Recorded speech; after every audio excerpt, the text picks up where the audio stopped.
हालांकि 2003 में जब एक बार फिर से बीजेपी ने गुजरात इलेक्शन जीत लिया और नरेंद्र मोदी वापस से चीफ मिनिस्टर बने तो उन आरोपियों पर पोटा यानी प्रिवेंशन ऑफ टेररिज्म एक्ट लगा दिया गया। हालांकि 2004 में जैसे ही केंद्र में यूपीए की गवर्नमेंट बनी, कांग्रेस के अलायंस में सरकार बनी, उन आरोपियों पर से ये जो पोटा है वो हटा दिया गया। 6 मार्च 2002 को नरेंद्र मोदी के नेतृत्व में गुजरात सरकार ने इस पूरे मामले की जांच के लिए एक कमेटी का गठन किया, जिसका जिम्मा मिला रिटायर्ड गुजरात हाई कोर्ट जज केजी शाह को। लेकिन क्योंकि वो मोदी के करीबी माने जाते थे, हर तरफ हो हल्ला मचा, जिसके बाद जीटी नानावटी जो रिटायर्ड सुप्रीम कोर्ट जज थे उन्हें अपॉइंट किया गया, जिसके नेतृत्व में जांच शुरू हुई। जीटी नानावटी वही जज थे जिनको अटल बिहारी ने सिख दंगों के समय अपॉइंट किया था और जिन्होंने फॉर्मर पीएम नरसिम्हा राव तक को सवाल करने के लिए बुलाया था। अपने 6 साल की जांच में इस कमेटी ने करीब 40,000 से ज्यादा डॉक्यूमेंट चेक किए, 1000 से ज्यादा लोगों के बयान दर्ज किए और फिर सितंबर 2008 में इस कमेटी ने अपने रिपोर्ट का पार्ट 1 पेश किया। रिपोर्ट के अनुसार जैसा कि गुजरात पुलिस ने कहा था, ये एक सोची समझी साजिश थी। रिपोर्ट में यह बात भी कही गई थी कि ट्रेन के आने से पहले ही करीब 140 लीटर पेट्रोल रजाक कुरकुर नाम के एक शख्स के गेस्ट हाउस पे स्टोर कर लिया गया था। इस मामले में मौलवी हुसैन हाजी इब्राहिम उमरजी और नानू मियां को भी आरोपी बनाया गया। इस रिपोर्ट की कांग्रेस और मार्क्सवादी कम्युनिस्ट पार्टी ने काफी आलोचना की थी और फिर जैसे ही केंद्र में यूपीए की सरकार बनी और लालू यादव रेल मंत्री बने, पूर्व सुप्रीम कोर्ट जज उमेश चंद्र बनर्जी के नेतृत्व में उन्होंने एक और कमेटी का गठन किया, जिसने बड़े ही आनन फानन में जनवरी 2005 में अपनी रिपोर्ट पेश की, जिसने इस पूरे देश को हिला के रख दिया, क्योंकि इस नए रिपोर्ट के हिसाब से गोधरा कांड महज एक एक्सीडेंट था।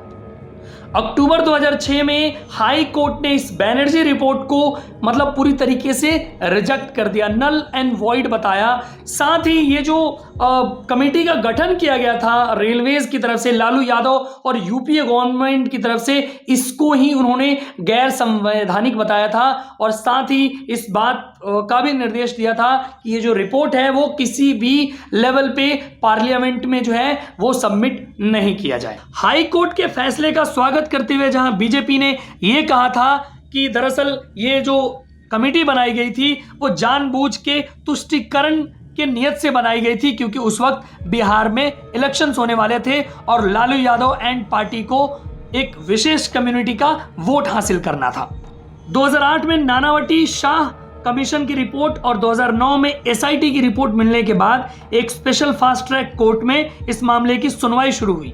जो फास्ट ट्रैक कोर्ट था वो साबरमती जेल में ही सेटअप किया गया था। मई 2009 में जज पीआर पटेल के समक्ष इस मामले की हियरिंग शुरू हुई और हालांकि सितंबर 2010 में ही इस मामले की सुनवाई पूरी हो चुकी थी, लेकिन उस वक्त सुप्रीम कोर्ट ने एक स्टे ऑर्डर निकाला था, जिसके अनुसार ट्रायल कोर्ट्स जो है गोधरा समेत 9 और मामलों में फैसला नहीं सुना सकते थे। हालांकि जनवरी 2011 में जैसे ही ये स्टे हटा, फरवरी 2011 में इस कोर्ट ने अपना फैसला सुना दिया।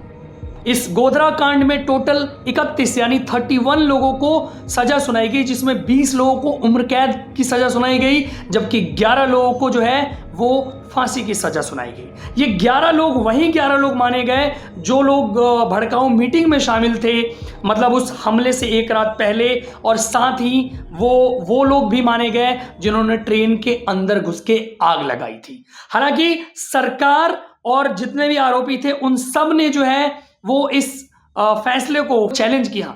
जहां सरकार चाहती थी कि सारे के सारे जो आरोपी हैं उन सबको फांसी की ही सजा हो, वहीं वो आरोपी चाहते थे कि उनको बरी कर दिया जाए। हालांकि हाई कोर्ट ने, गुजरात हाई कोर्ट ने ये जो फैसला था फास्ट ट्रैक कोर्ट का उसको कायम रखा और जिन 11 लोगों को मौत की सजा दी थी उसको ही अपहेल्ड किया गया और 20 लोगों को उम्र कैद की सजा उनकी बरकरार रखी गई। हालांकि जिन 11 लोगों को मौत की सजा दी गई थी, बाद में उनकी सजा को भी उम्र कैद में ही तब्दील कर दिया गया। साथ ही कोर्ट ने सरकार को इस बात के भी आदेश दिए कि वो गोधरा बर्निंग्स में जलने वाले हर विक्टिम के परिवार को 10-10 लाख रुपए मुआवजा दे। तो ये थी काली सच्चाई गोधरा कांड की। वो गोधरा कांड जिसे मतलब गुजरात दंगों की जननी आप बोल सकते हैं। हालांकि दोनों ही कांड जो है वो दुखद हैं, जहां पे इंसानियत ने मतलब मुंह मोड़ लिया था। लेकिन कहीं ना कहीं दुख इस बात का ज़्यादा होता है कि लोग गुजरात दंगों का जिक्र तो करते हैं, लेकिन गोधरा के उस निर्मम हत्याकांड को भूल जाते हैं, जो कहीं ना कहीं एक बहुत बदनुमा दाग है। 59 राम भक्तों को, 59 कार सेवकों को इतनी बेरहमी से जला देना, मतलब आप समझ सकते हैं कि कितनी निर्ममता के साथ ये सब कुछ किया गया। लेकिन उससे भी ज़्यादा हैरानी की बात तो ये थी कि लोगों ने बहुत सारी कॉन्स्पिरेसी बनाकर इस पूरे मामले को ढकने की कोशिश की। इस मामले को एक्सीडेंट तक बता दिया गया, इस मामले को प्रोपेगेंडा तक बता दिया गया। मैं ये नहीं बोलता हूं कि जांच नहीं होनी चाहिए, लेकिन सच को सच और झूठ को झूठ बोलना भी आना चाहिए। और कहीं ना कहीं इस मामले में जो लेफ्टिस्ट मीडिया थी, उस समय मीडिया हाउसेस थे या लोग थे, बड़े बड़े पत्रकार आप या जो भी कुछ बोले, उन लोगों ने कहीं ना कहीं बहुत लापरवाही की, जिसकी वजह से मतलब ये जो सच्चाई है वो छुपी रह गई बहुत सालों तक। हालांकि बहुत सारी चीज़ें पब्लिक डोमेन में हैं, लेकिन उन्हें बोलने की, कहने की बहुतों में हिम्मत नहीं है। और कहीं ना कहीं चूंकि बहुत सारी कॉन्स्पिरेसीज भी बन चुकी हैं, तो क्या सच है और क्या झूठ, इसमें जो है डिफरेंशिएट करना काफ़ी मुश्किल है।